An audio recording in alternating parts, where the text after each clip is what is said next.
Fans అందరూ చాలా ఖుషీగా ఉన్నారు. ఎందుకంటే ఇప్పుడే చెప్పాను కదా! కలిసి ఉంటే కలసుఖం అని.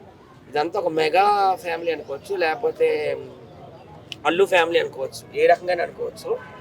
సో, వాళ్ళిద్దరూ కలిసి ఉంటే ఇంకా కూడా బలంగా ఉంటది. సినిమాలు కూడా హిట్లు కొడతారు. ఓకే. మూవీ ఫ్యాన్స్ కూడా అందరూ టాలీవుడ్ మూవీ పరంగా పక్కన పెడితే పొలిటికల్ యాంగిల్‌లో ఎలా చూడొచ్చంటారు? ఎందుకంటే ఆల్రెడీ పొలిటికల్ యాంగిల్ వల్లనే కదా వాళ్ళు దూరం అయింది. అల్లు అర్జున్ గారు ఒకటే చెప్పారు. I'm not interested in politics. నేను పాలిటిక్స్‌లో లేను. తను నాకు ఫ్రెండు. అందుకే ఎళ్ళాను సపోర్ట్ చేయడానికి అని చెప్పాడాయన. అల్లు అర్జున్ అయితే ఇప్పుడు పాలిటిక్స్‌లోకి రారు. ఇది పొలిటికల్‌గా మనం తీసుకోకూడదు. ఫ్యామిలీ పరంగా, ఫ్యామిలీ కలయిక, ఫ్యామిలీ విజిట్ అని చెప్పుకోవచ్చు. అల్లు అర్జున్ నిజంగా చాలా మంచి వ్యక్తి అండి. ఆయనే కదా ఒక స్టెప్ కిందకి దిగాడు. అంతే కదా!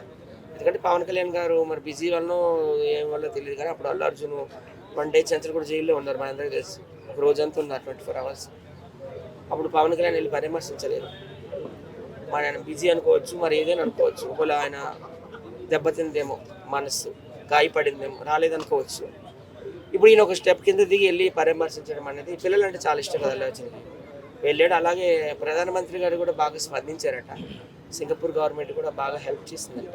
అబ్బాయిని ఇండియా తీసుకురావడంలోనూ, అలాగా అబ్బాయిని అక్కడ హాస్పిటల్‌లో అడ్మిట్ చేయడంలోనూ చాలా బాగా హెల్ప్ చేసిందంటున్నారు.